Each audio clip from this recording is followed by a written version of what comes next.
Good morning, greatness.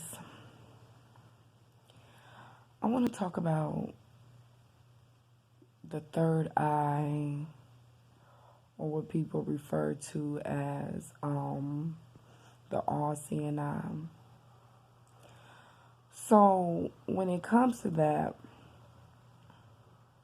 the third seeing eye to me represents the unknown, the unseen, when really those are things that's also represented as awareness.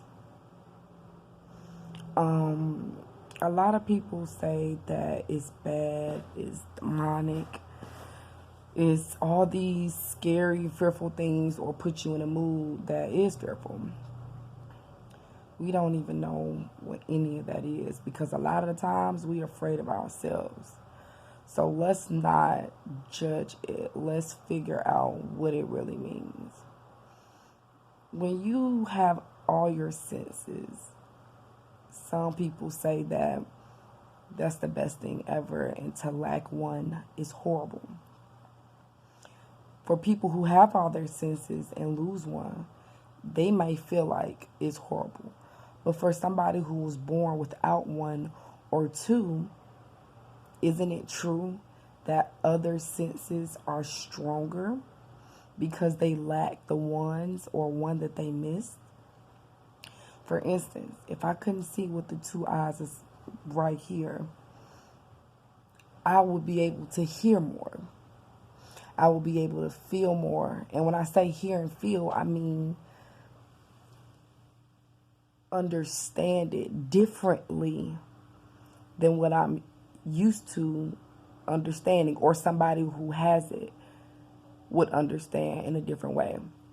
The third eye to me is that way of acknowledging something, that way of looking at things in a different perspective from what you would see with your two eyes. How would you look at it with the third eye or no eye? Because technically they say that the third eye is here. But if you can see this, we see that there's nothing there. But when you meditate, you close your two regular eyes and you open up your third eye.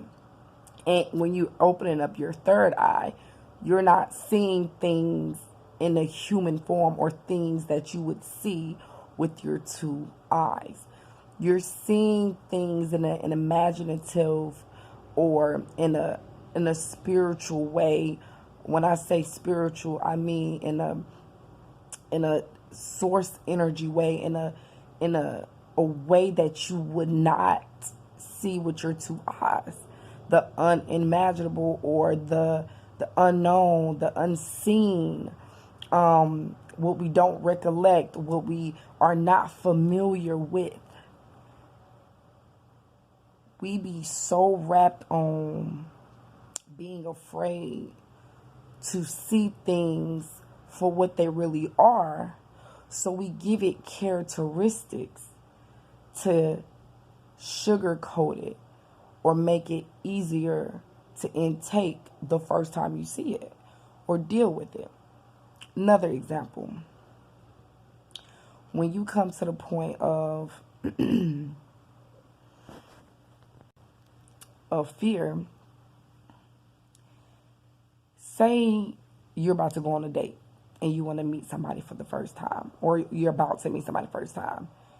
You're afraid and you're excited at the same time.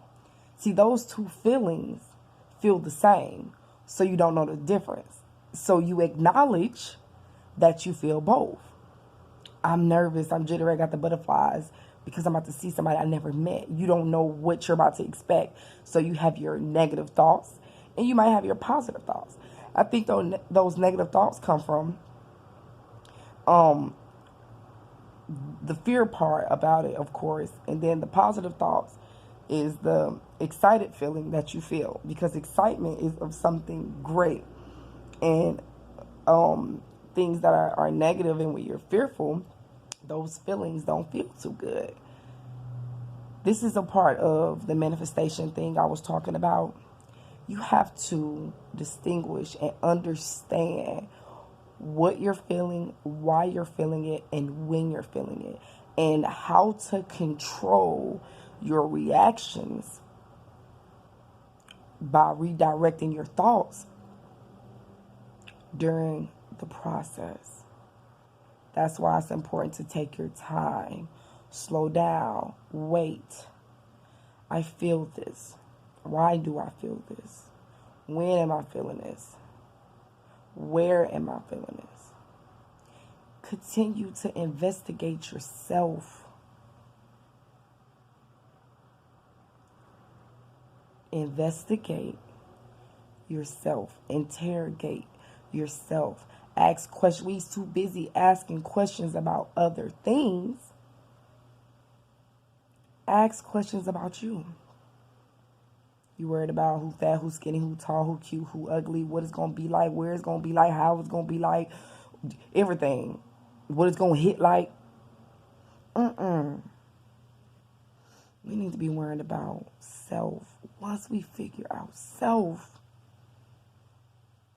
we can accomplish so much more. And another thing, like, why do you think they dedicate Sundays to churches?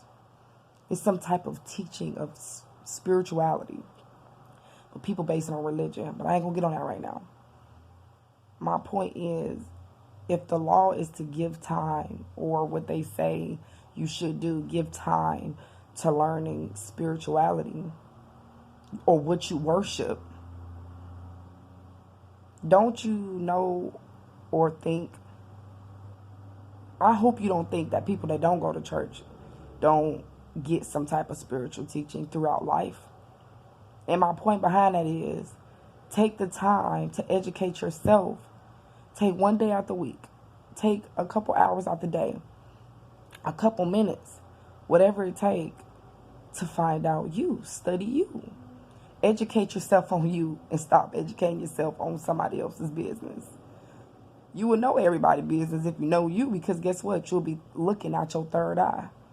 You'll be aware because of your third eye. You will know people's next move. You will know people's motives. You will know their intentions.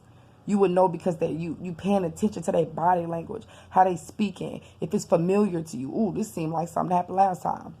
But if you moving so quick, you ain't gonna notice.